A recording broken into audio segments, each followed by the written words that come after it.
Good morning. Welcome to our World War II Assembly. This morning we have a visitor at our campus. He is Dr. William Clark, the superintendent of Warren County School District, and he happened to schedule a visitation today to say hello and to meet us. And I told him last week, well, we're going to have an assembly. Now, he thought it was in honor of him. No, he didn't. I'm just kidding. He's a very personable young man, and we appreciate his stopping. I'm going to be meeting with him and teaching him a little bit more about continued charter school. But I thought since we're here, he should at least say hello. And then I'll turn the program over to the 8th grade. This is a fabulous program. We like to see expeditionary projects at TCCS. This is a good example of 2 or 3 weeks of study about World War II ending in assembly. The 8th grade also took a trip to a World War II museum, and we're fortunate, very fortunate, to have that curator with us today who you meet. So, to say hello, Dr. William Clark.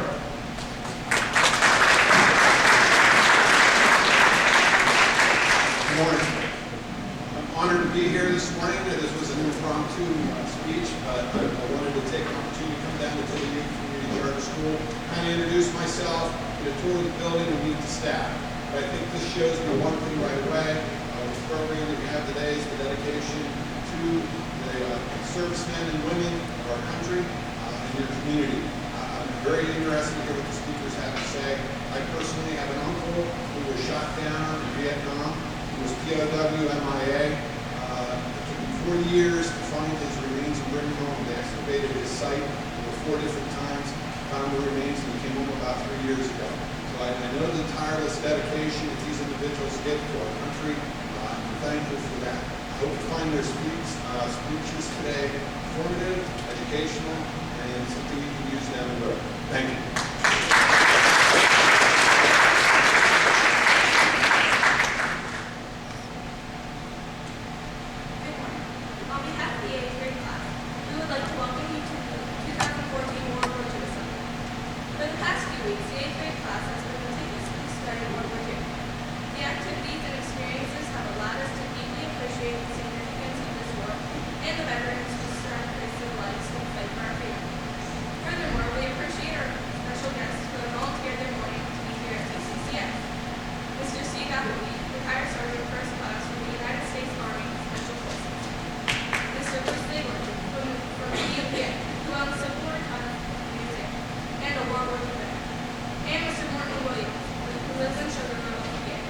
Also, the topic of World War II is immense one. We are not covering every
right.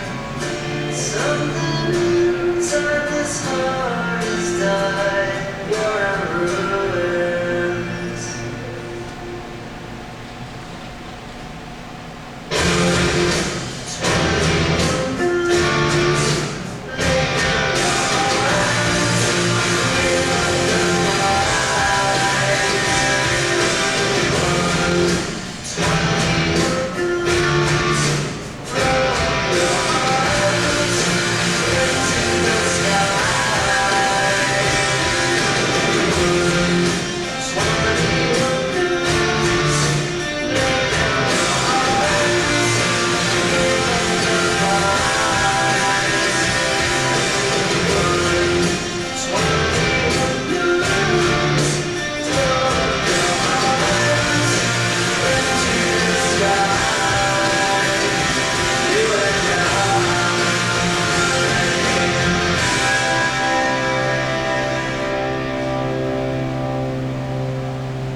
Ladies and gentlemen, will you please rise to pledge allegiance, or Star Spangled Banner? Gentlemen, please remove your hats.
Can anybody hear me?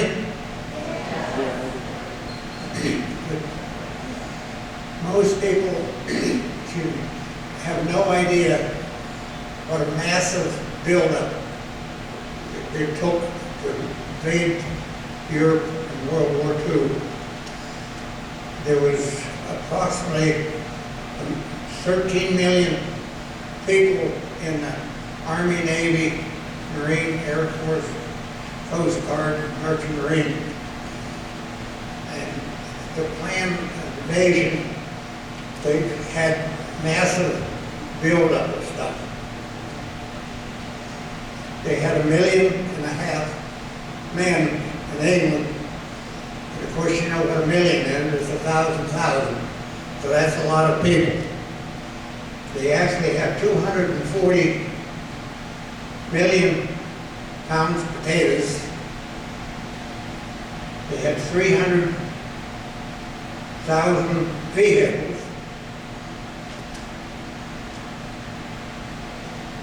They had 4 million tanks, or excuse me, 4 million gallons of fuel.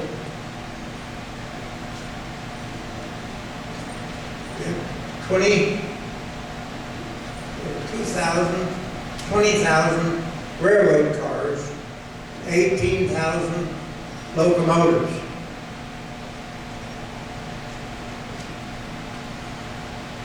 They had 7,000 ships amassed.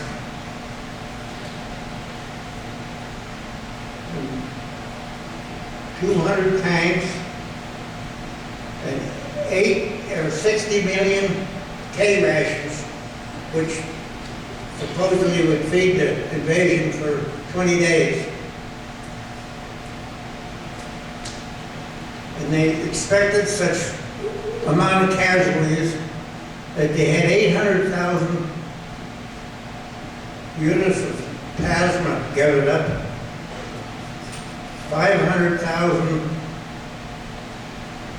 penicillin shots, and 260,000 grave markers.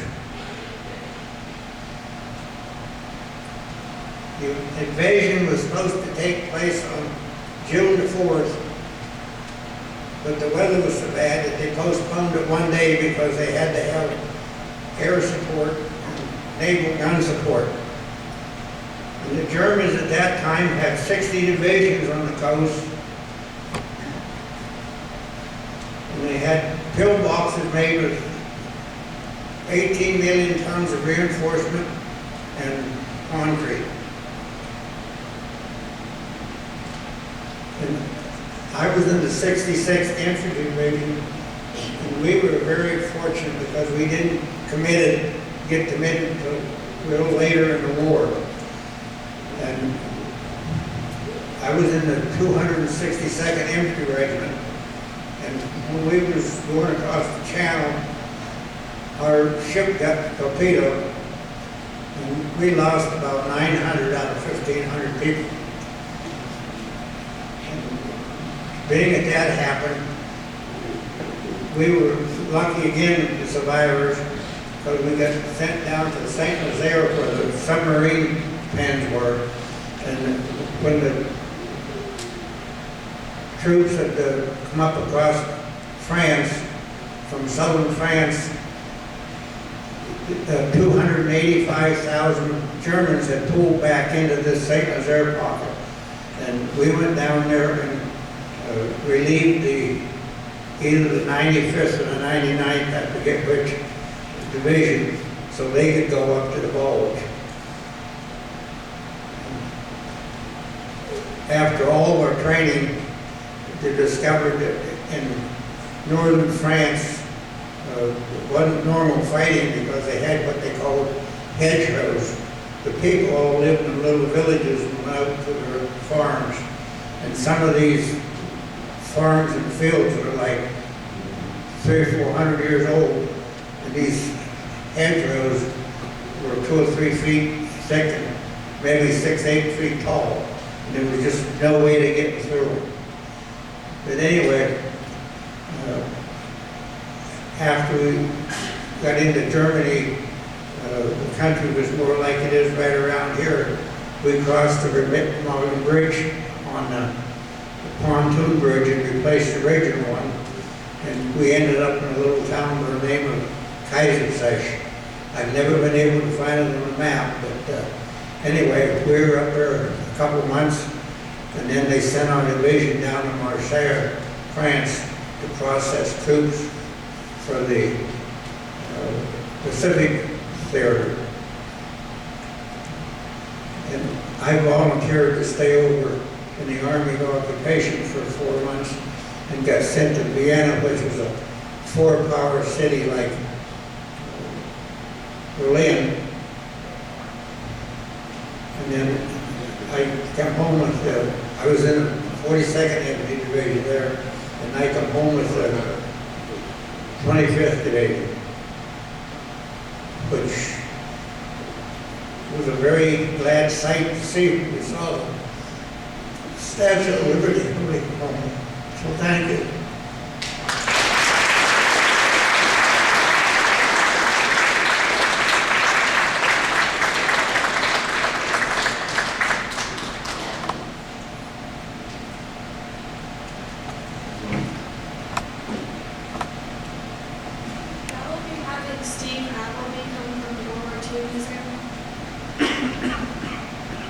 I'd rather go without a microphone, if that's okay. I'll use my old sergeant voice.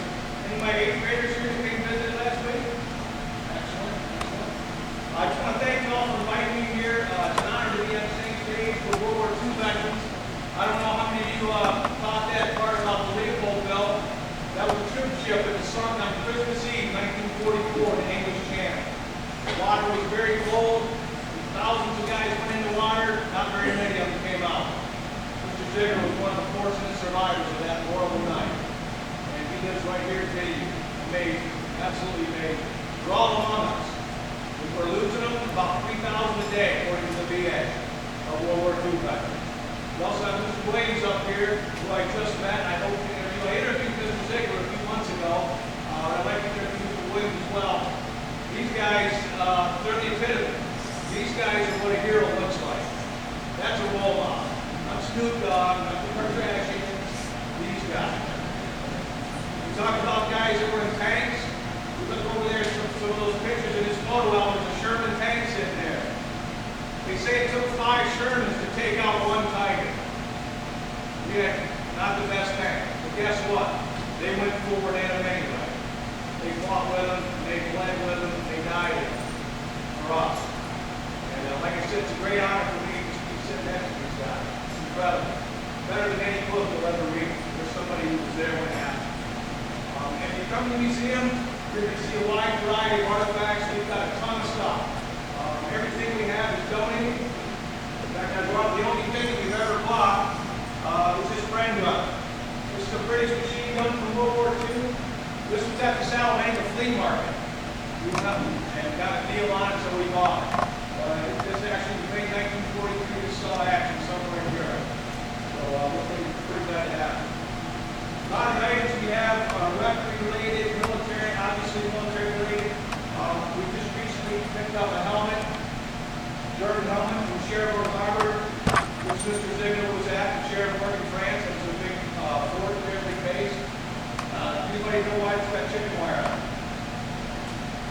Nobody? Everybody guess why it's chicken wire on the helmet? That's where they stuck little branches and leaves and stuff for camouflage. Great mountain practice. The Americans started doing it later in the war. What I'd like to make people understand about World War II, it wasn't fleets and divisions and armies. No, it was people. Regular people. And it's like I was telling Mr. Ziegler, it was ordinary people that did extraordinary things. They were incredible. And one of those artifacts I like to bring, show people, is this. This is a doll that was found in an old bombed out house in London during the war by an American soldier who felt bad for him and brought home. I've had this sitting in my office for a couple of years. I had a guy come in a couple months ago, maybe a year ago, a guy came in who was from England. And he saw this doll sitting there and he goes, "My Joe, you've got a volleyball." I'm like, "Oh, where is that?" He points at this. He goes, "No, this is a volleyball." This was a very popular doll back in the 20s and 30s in Europe. When the African American bands and dance groups went to Europe, everybody loved them. They were a big hit. And these dolls became very popular. This one's missing. It's supposed to have a big old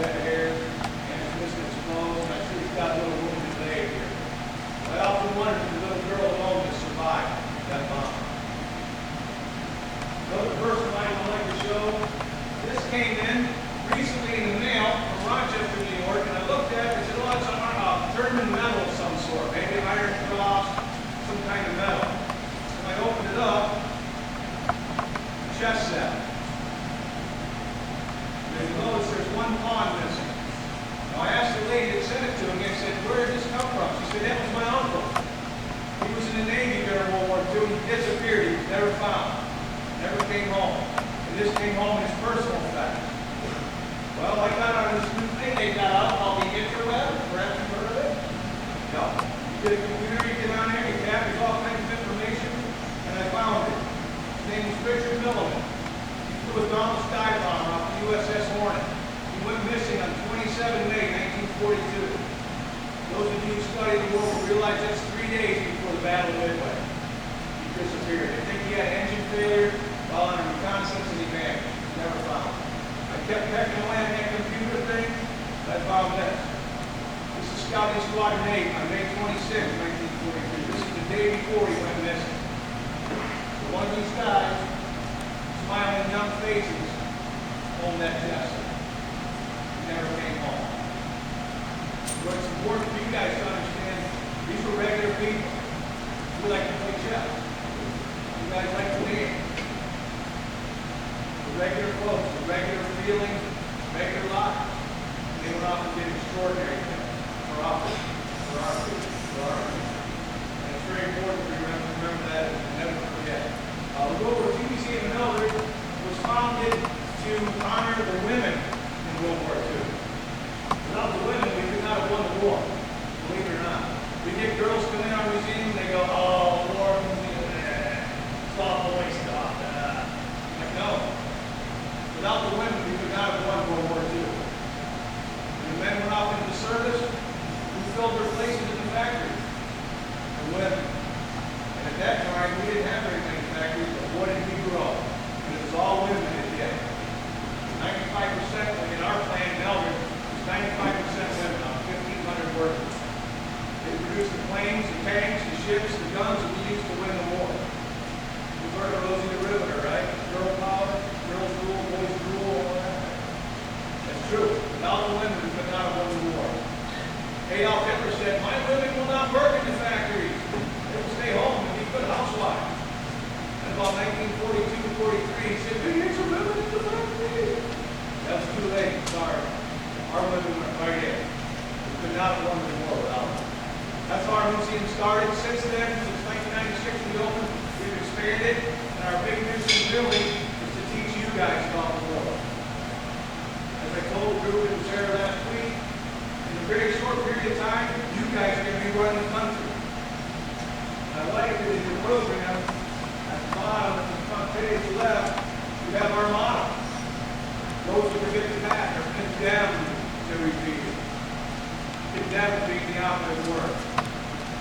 We don't remember what we did in the past, but we make the same mistake. It's very important to understand that. Come to our museum, like I say, to see a number of artifacts, weaponry, uniforms, helmets. You would not believe the stuff we have in our collection. It's absolutely incredible. One thing that recently came in is going to be featured soon in one of our displays, which is this. Anybody realize what that is?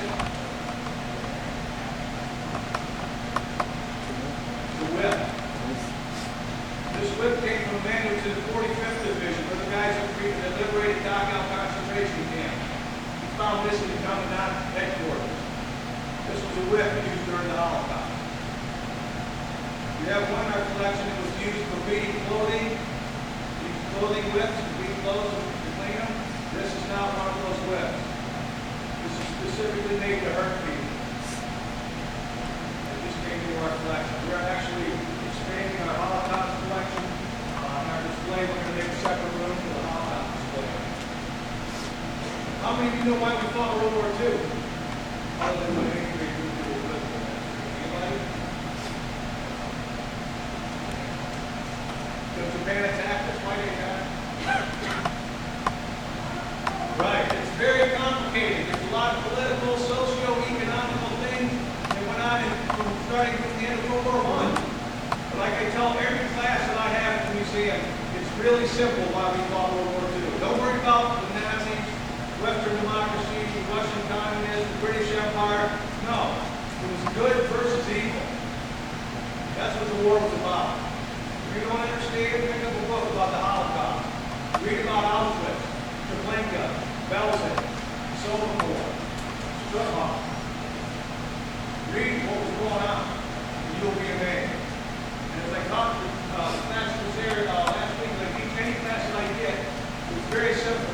We stood up finally to the evil.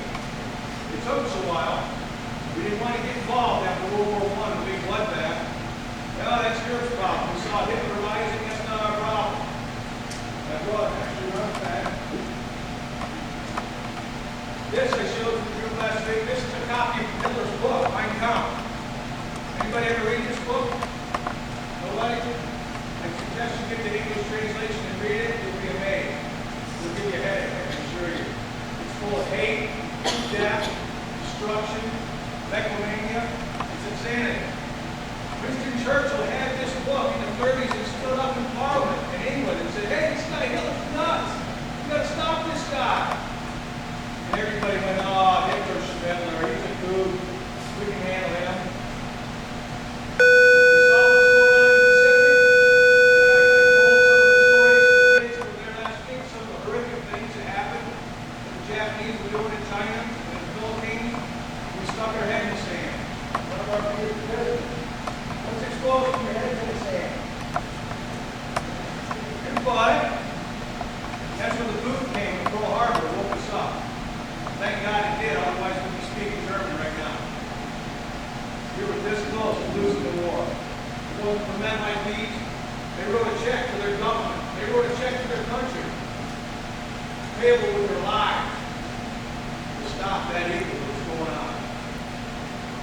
Thank God they came back. Over 600,000 did. Not much older than you. So it's very important that you understand why we fought the war. I mean, I know a lot of people, I had kids tell me a couple weeks ago, I said, why do you study history? Because my teacher makes me. Really? No, we study history so we don't make those same mistakes that you made in the past. There's evil in the world today. We saw it in Boston last year. We saw it on 9/11. Somebody's going to have to face that someday. World War II was called the last good war. We knew who the enemy was. They were thoroughly reprehensible. We knew they were evil. We knew it was pretty cut and dry, pretty clear. A little different in today's world. But there's still evil out there. Thank God there's still young men and women willing to confront it. Right now, less than 1% of our nation, less than 1% of our population serves in the military. Less than 1% of our country is keeping the wolf away from the door right now. Running around as we speak in Afghanistan. More people voted for American Idol than voted for president. How scary is that? Very scary. So it's very important you understand why we fought the war, who fought the war, what it was about, to make sure that never happens again.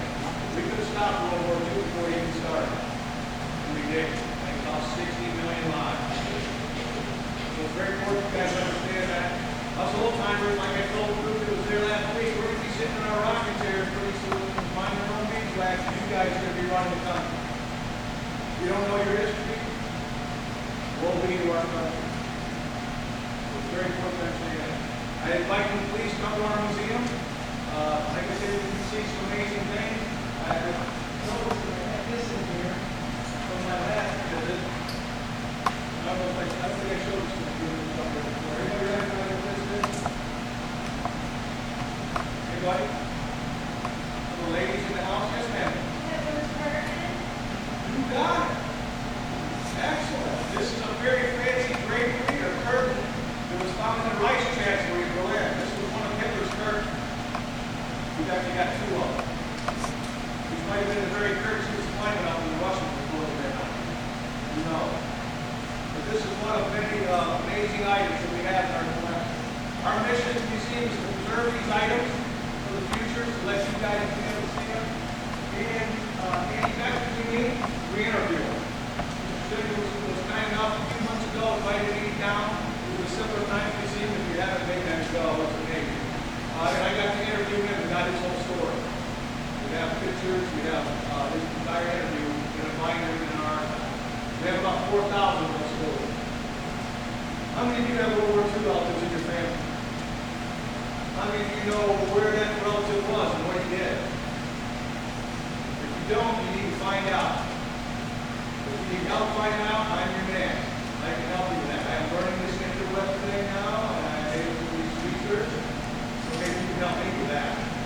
It's very important that you understand where they were, what they did. And if you decide to do the research and start putting their story together, we want a copy of it for our museum. We'll add that to our archive. Right now, the National Library or the National Museum, World Museum in New Orleans, the Archives, the National Archives, the Library of Congress, and a number of other museums are going around interviewing these World War II veterans, trying to get their story. And it's a national effort. So please, if you have relatives over in the war, talk to your parents, your grandparents, whatever, try to gather as much of that information as you can. Let us make a copy of it and preserve it in our archives. Very important. When dead people come in, I ask them, you know, your dad was in the war? Oh yeah, my father was in World War II. I say, wow, really? Where was he? Oh, was he in Europe or the Pacific? Oh, was he in the Army or the Navy? Oh, wow, okay. A couple times they said, what was his name? They tell me, when I go up to the archives, we got a book on it. We did an interview on it 4 years ago. And they're amazed. Wow, my dad was an Iwo Jima? Yeah. If you're looking for role models, looking for people to look up to, these are the people. I gave the 8th grade group a quiz last time, and I'll close with my quiz. I'll ask the group here. If you know these names, raise your hand. Snoop Dogg, or Snoop Lion now.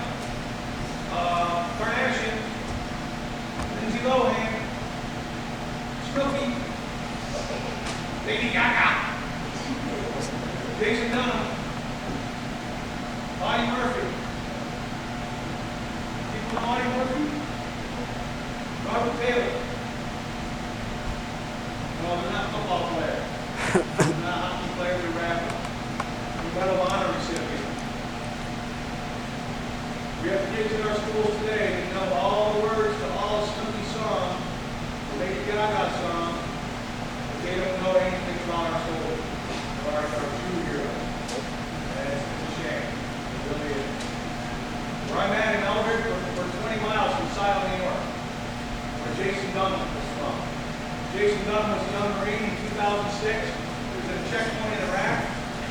The guy stopped the car in front of his 3 men, got out and threw a grenade down in front of his 3 men. He jumped on that grenade with his body and saved his men. Got the medal on him. Named the Navy ship after him. He's killed. We don't know him, but we know Snoop Dogg. See my point. There's a problem in our culture, in our society today. You guys are being bombarded with a lot of crap. You got a way to do that. They might reveal some good stuff. Good stuff sitting up here on the stage. It's very important when you look at the light bulb on. Very important. I will be here after the show. I'll have some things you guys want to check out. If anybody has any questions of me, anyone? Very good. Please come see our museum. Make sure you get a chance to get up there and shake hands with these World War II veterans. We all lot. Thank you very much.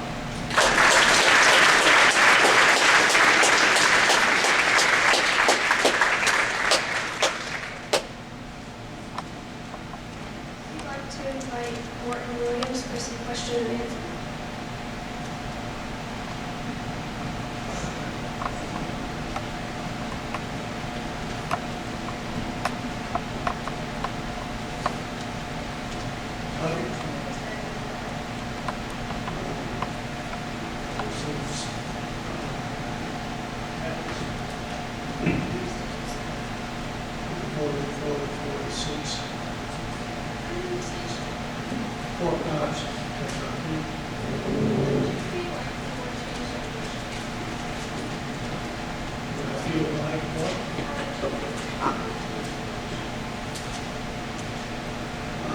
I'm not sure that it would have changed our nation. I lived through the period and I didn't feel much of a change.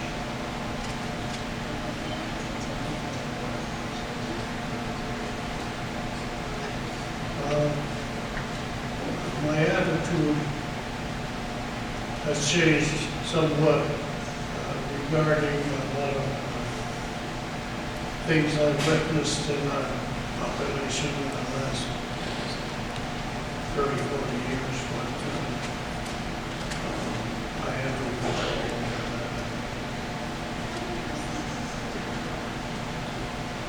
Quite well.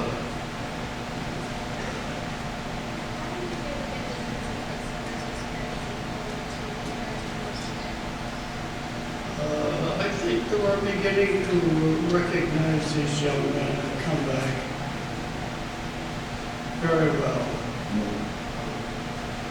Or perhaps as well as they recognize our services.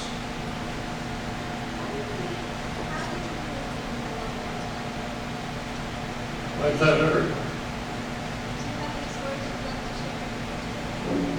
well, if they want to hear it, okay.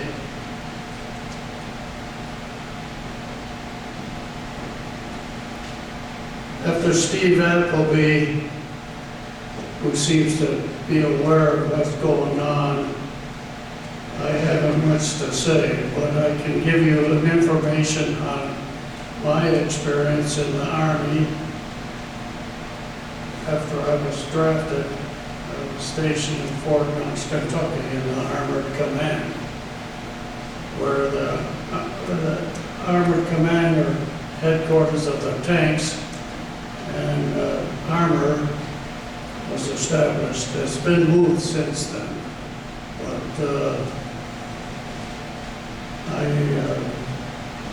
have photos back there on the table and caps, German officer's cap and French cap, 2 French cappies, and a picture of me when I finished my basic at Fort Knox that my father, a professional photographer, took. And I was sent to Europe on a French liner, Jean Lafitte, and arriving in England for a few days, and then to Southampton, to French city, port, and from there we were hurriedly sent to the front. And I was placed in a 707 tank battalion, which had been wiped out in the Battle of the Bulge. It was supporting a Pennsylvania Infantry Division, the 28th Infantry, and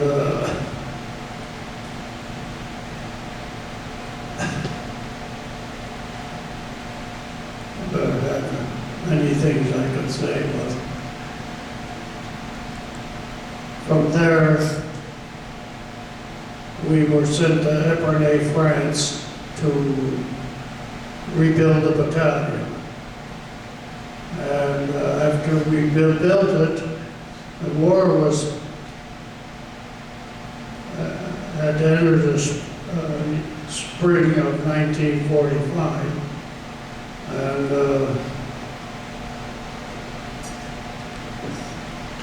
we were sent to Germany to finish the war.